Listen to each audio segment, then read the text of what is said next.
Un millonario obligó a un niño pobre a cantar para humillarlo, pero se quedó helado al oír la primera nota. ¿Y si la voz de un niño criado entre basura y silencio fuera más fuerte que las mentiras de los ricos y poderosos? Una historia sobre pobreza y dignidad, sobre dolor transformado en música, sobre una verdad que da miedo. Sobre cómo un niño que no tenía nada se convirtió en la voz de los que nunca son escuchados. Antes de comenzar, escribe en los comentarios desde qué parte del mundo nos estás viendo hoy. Un taller de neumáticos abandonado en las afueras de la ciudad ya no olía a aceite, sino a humedad, ratas y polvo. Era su refugio, no un hogar, un escondite. Un banco viejo hacía de cama, una tarima bajo una manta era su colchón, y una estufa de hojalata ardía con lo que fuera que pudiera quemarse. Marta, su madre, estaba sentada junto a la pared, envuelta en una manta gris. No veía la luz, la federa llegó tras el parto. Pero oía todo. Oía la tos de Clara. Oía a Francisco secarse las lágrimas cuando pensaba que ella dormía. Clara yacía en un rincón, su respiración era como un susurro, como si pidiera perdón por seguir viva. Tenía neumonía, no un simple resfriado. Marta lo sabía, sin medicinas, era el final. Hay que hacer algo, dijo Francisco secándose la nariz con la manga. Conseguiré comida y medicinas. Las encontraré. Marta no respondió enseguida. Luego susurró, no deberías cargar con todo. Eres un niño. Él guardó silencio. No era un niño. Era hermano. Era hijo. Y el único que podía cambiar algo. Las calles eran frías. No nevaba, pero el hielo cortaba la piel. Francisco encontró un viejo carrito y pasó el día recogiendo metal. Llamó a puertas, pidió comida, ofreció lavar coches en los semáforos, pero la mayoría lo echaba. Una vez, al intentar vender caramelos cerca del metro, un grupo de adolescentes lo empujó, tiró los dulces al suelo y se fue riendo. No lloró. Solo recogió algunos caramelos del charco, se secó los pantalones y siguió caminando. Al anochecer, los dedos no le respondían y el estómago le dolía. En el carrito había un par de latas, sabía que no valdrían ni unas pocas monedas, no alcanzaba ni para pan. Caminó sin rumbo hasta llegar a otro barrio. Uno con calles limpias, autos brillantes y olores deliciosos que salían de los restaurantes. Entonces vio el letrero, Les Îles. Un restaurante elegante con ventanas de cristal y gente bien vestida. Se quedó parado como una sombra hasta que vio a un camarero sacar la basura. Entonces se armó de valor desesperado y entró. Los camareros lo vieron de inmediato, pero antes de echarlo, uno de los clientes, joven y con un abrigo caro, se burló. Esperen. Que se acerque. Francisco se acercó. Rodrigo, así se llamaba el hombre, lo miró de arriba abajo. ¿Tienes hambre?, preguntó con burla. Francisco asintió. Entonces canta. Si nos haces reír, tendrás cena. Algunos rieron. Un camarero dio un paso, pero Rodrigo lo detuvo. Yo pago. Francisco apretó los puños. Lo humillaban. Se reían. Pero recordó la tos de Clara esa noche, y cantó. Era una canción sencilla. La que Marta le cantaba de pequeño. Su voz no era entrenada, pero había verdad. Cada palabra era como si entregara un pedazo de sí mismo. Cuando terminó, el salón quedó en silencio. De verdad. Incluso Rodrigo cayó. En una mesa, un anciano con gafas limpió sus ojos con un pañuelo. ¿Quién eres?, preguntó. ¿Dónde están tus padres? Mi madre es ciega. Mi hermana está enferma. Vivimos. Calló. Mañana vendrás a verme. Yo lo arreglaré todo. Así apareció el señor Valenza en la vida de Francisco. Caminaban a casa bajo la oscuridad. Valenza insistió en acompañarlo. Cuando vio dónde vivían, guardó silencio un rato y dijo, mañana todo será distinto. Lo prometo. La mañana comenzó con la tos de Clara. Pero era distinta. Más corta, menos dolorosa. Francisco trajo caldo caliente. De verdad. No agua con pan, ni sal hirviendo. Sopa. ¿De dónde lo sacaste?, preguntó Marta. Lo gané, casi no mintió. Conocí a alguien. Me está ayudando. Ella se mostró cautelosa. Él dijo, no es como los demás. Es viejo, rico, pero tiene manos buenas. Ojos que han visto mucho.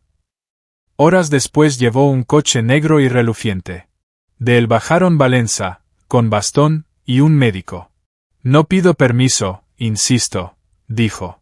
Su hija necesita cuidados, calor y paz. Yo tengo todo eso. Por favor, no se niegue. Esa noche, Clara dormía en una cama de verdad, en un apartamento pagado por Valença. Médicos la atendían. Y por primera vez en mucho tiempo, obligaron a Marta a descansar. No cedió fácilmente, pero cuando Clara durmió sin toser, solo durmió. Marta lloró.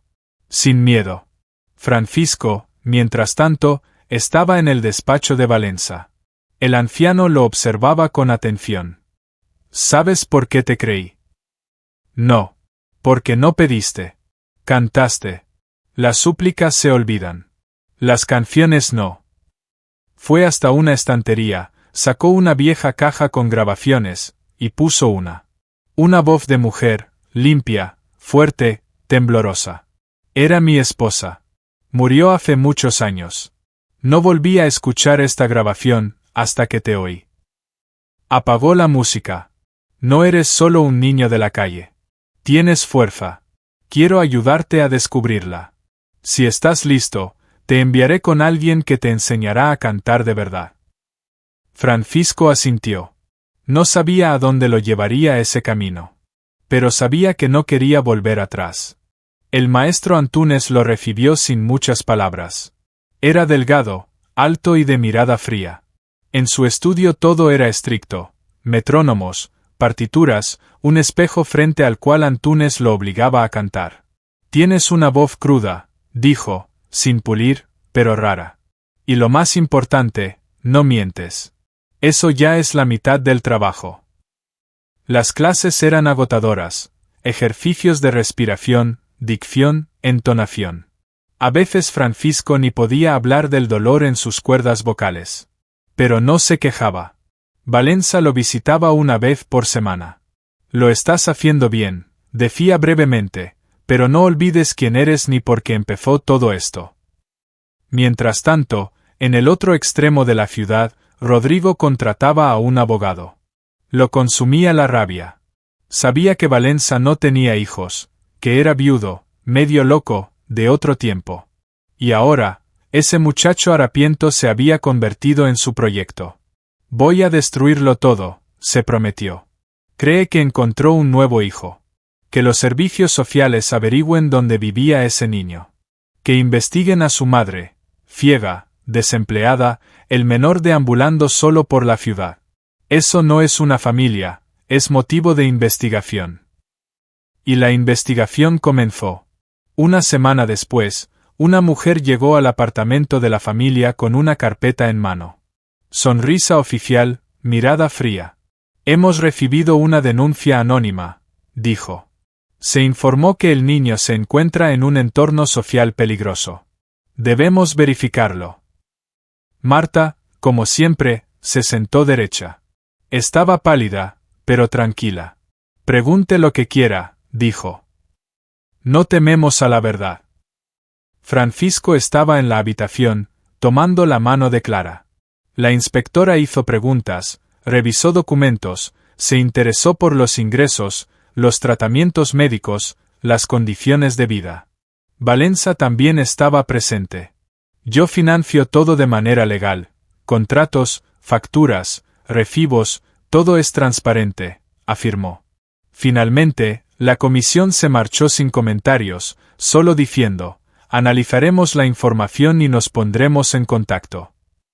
Por primera vez, Francisco sintió que la bondad no era una protección, sino un objetivo. Y a los objetivos siempre los golpean. Volvió a ver en su mente la mirada de Rodrigo, y comprendió: no se detendría. Francisco entrenaba de 3 a 4 horas al día, sin descanso. A veces hasta 8. El maestro Antúnez no tenía compasión. La pobreza se entiende, decía, pero la falsedad en la voz, no. O eres auténtico o estás vacío. Le enseñaba no solo a cantar, sino a sentir el sonido, a controlar la respiración, a manejar su cuerpo, a dominarse. Al principio, Francisco se frustraba. No entendía por qué tantas reglas. Pero un día, tras un ensayo especialmente duro, cantó. Suavemente, pero de forma correcta. El sonido fue directo, limpio, fuerte. El maestro detuvo el piano, alzó las cejas. Ahora sí ha comenzado. Un día, Valenza asistió a una clase. Se sentó junto a la pared y escuchó en silencio. Al terminar, dio una palmada en el hombro de Francisco. Ya no eres un niño de la calle, pero aún no eres un artista. Todo está por venir. Hizo una pausa. Tengo una idea.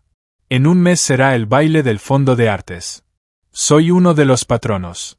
Vas a cantar allí, pero solo si estás preparado. Francisco palideció. Cantar ante un público, ante personas que normalmente lo ignoraban. Pero esta vez lo escucharían. Marta guardó silencio mucho tiempo tras enterarse. Luego dijo: Tengo miedo por ti. Esa gente no perdona errores. Pero si no cantas, pasarás tu vida cantándote disculpas a ti mismo. Así que debes hacerlo. Pero al mismo tiempo, Rodrigo no se quedaba de brazos cruzados. Al ver que los servicios sociales no habían logrado destruir la reputación de la familia, decidió atacar por otro frente, la opinión pública. Contrató a un bloguero, Hildar Santos, especializado en escándalos. Tenía un ejército de seguidores y una cara cínica. En la red apareció un artículo: Cuando la pobreza se convierte en negocio, el caso del niño cantante. El texto afirmaba que la familia de Francisco era una farsa. Que Marta no era ciega. Que Clara ya estaba curada hacía tiempo. Que Valenza, un viejo millonario, había caído en una manipulación emocional. Se incluyeron hechos dudosos sacados de contexto, fotos y comentarios de fuentes anónimas. El público reaccionó con ruido. En la escuela donde Francisco asistía a cursos preparatorios, comenzó el acoso. Lo burlaban, le hacían preguntas crueles. Una vez, vio escrito su nombre en el espejo del baño con la frase: mendigo con voz. Dejó de dormir. Rechazaba la comida. Incluso las clases con el maestro empezaron a fallar. Te estás perdiendo, dijo Antunes un día. Todo lo que había en ti se desvanece. Te están acorralando. O sales, o te destruyes. Francisco quiso rendirse. Fue a ver a Valenza para decírselo. No puedo más, dijo. Se ríen, escriben basura. Piensan que soy un payaso, o un ladrón. Valenza no lo consoló. Guardó silencio. Luego habló. Cuando perdí a mi hijo, y después a mi esposa, los periódicos dijeron que yo los había llevado a la muerte. Que era un tirano. Un monstruo. Estuve a punto de quitarme la vida. Pero comprendí algo: la mentira no mata si sabes decir la verdad más alto. Se levantó. Rodrigo no te odia por tu voz. Te odia porque existes. Porque le recuerdas lo que él nunca pudo ser. En el baile, no tienes que ganar. Solo tienes que hablar con tu canción. Francisco aceptó. El maestro aumentó la exigencia. Lo hacía cantar hasta que le temblaban los músculos. No lo felicitaba ni animaba. Pero un día, en voz baja, dijo: enseñé en una academia en Europa. Escuché cientos de voces. Pero la tuya se queda, porque no solo suena. Cuenta. El día del baile, Francisco no podía abotonarse el traje. Le temblaban las manos. Marta lo ayudó, aunque no podía ver lo que hacía. ¿Crees que volverán a reírse?, le preguntó él. Puede ser, respondió ella. Pero si cantas la verdad, tarde o temprano, su risa se apagará. El evento del Fondo Global de Artes se celebraba en la sala de columnas, en la plaza central. Asistían quienes controlaban la mitad de la ciudad. Allí se aprobaba, se rechazaba, se donaba, se patrocinaba y se destruían reputaciones con una sola mirada. Francisco era el último en la lista de presentaciones. Primero tocaron los instrumentos de cuerda, luego cantó una soprano, después bailó una compañía juvenil. Él esperaba entre bastidores, repitiéndose una y otra vez: respira, no corras, no pienses. Pero los pensamientos venían igual. En la primera fila estaba Rodrigo. Sonreía con burla y susurraba algo a su vecino. Las cámaras estaban encendidas. Había blogueros, patrocinadores, prensa. Todo el auditorio no esperaba una presentación, sino una revelación. Querían ver cómo un niño de la calle fracasaría. Cuando su nombre fue anunciado, sintió que sus pies estaban clavados al suelo. Francisco, dijo el presentador, interpretará una composición original, Ceniza y Luz. Salió. El público enmudeció. Algunos grababan, otros lo miraban con indiferencia, otros esperaban un escándalo. Se paró ante el micrófono. El maestro asintió entre bastidores. Valenka estaba en la cuarta fila. Marta y Clara en la última, discretamente. Y de pronto, todo desapareció. Las manos temblaban. La voz se le quedó atrapada en la garganta. El silencio se alargó. Alguien en el público soltó una risa. Otro murmuró: ya lo advertimos. Francisco se quedó paralizado. Pero entonces cerró los ojos. Recordó cuando sostuvo a Clara aquella noche creyendo que moriría. Recordó cuando pedía los restos de pan en la panadería. Recordó la mirada de su madre, los frascos medio vacíos, el olor a cemento húmedo de su antigua casa. Y comprendió que no podía callar. No allí.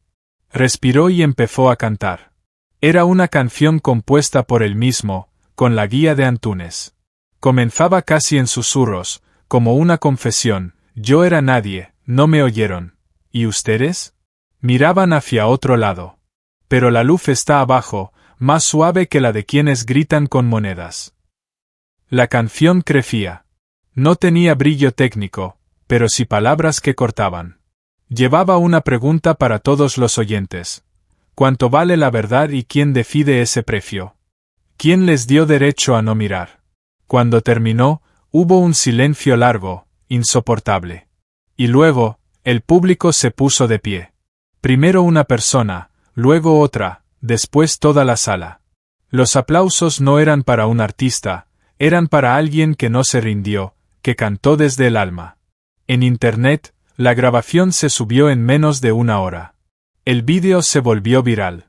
Circuló por portales de noticias, plataformas, foros.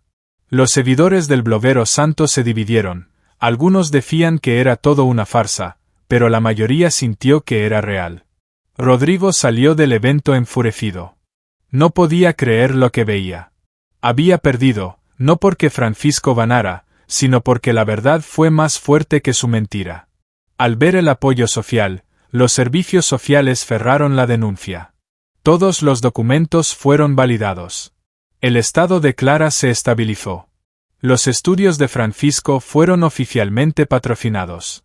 En la escuela, ya no se le acercaban con burlas, sino con preguntas. Algunos de los que lo molestaban se disculparon, aunque no sinceramente, pero igual lo hicieron. Por primera vez, el maestro dijo: eso fue limpio. Estás empezando a convertirte en artista. Pero recuerda, el siguiente paso será aún más difícil, porque ahora tienes un nombre. Y un nombre es un blanco. Esa noche, en casa, Marta se sentó junto a Francisco y dijo: te oí cantar no con los ojos, sino con el corazón. Has encontrado tu camino. Solo no lo sueltes. Pocos lo recorren hasta el final. Clara sonreía. Su tos era menos frecuente, su voz más firme. Francisco, por primera vez en mucho tiempo, simplemente se recostó y escuchó. No había dolor, no había miedo, el mundo era posible. Pasaron unos días desde el evento. Francisco recibió invitaciones de varias escuelas artísticas. 2 fundaciones ofrecieron becas. Valenka se negó a comentar los planes, pero con una sonrisa dijo: el tiempo dirá a dónde nos llevará la voz. Lo importante es no desviarse. El maestro Antunes continuó los entrenamientos, ahora más delicados, enfocados en ampliar el rango y la respiración. Ya no gritaba. Respetaba a Francisco. Clara mejoraba. Su rostro recuperaba color. A veces incluso cantaba con su hermano. En susurros, pero con una sonrisa. Marta poco a poco volvía a dar clases desde casa. La vincularon a un programa de voluntariado para docentes ciegos. Todo parecía encaminarse. Pero Rodrigo no había olvidado. Sabía que ya no podía destruir a Francisco, la sociedad estaba de su lado, sus canciones eran virales, incluso los críticos hablaban con cautela. Pero quedaba un punto vulnerable, Valenca. Contrató a un archivista privado. Le pidió que lo sacara todo, documentos, artículos antiguos, informes policiales, cualquier indicio de secretos enterrados. Y lo encontró. Hace años, una tragedia. El hijo de Valenca, Luis, se ahogó.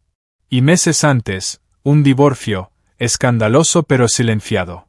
La esposa de Valenca se quitó la vida en una clínica de rehabilitación.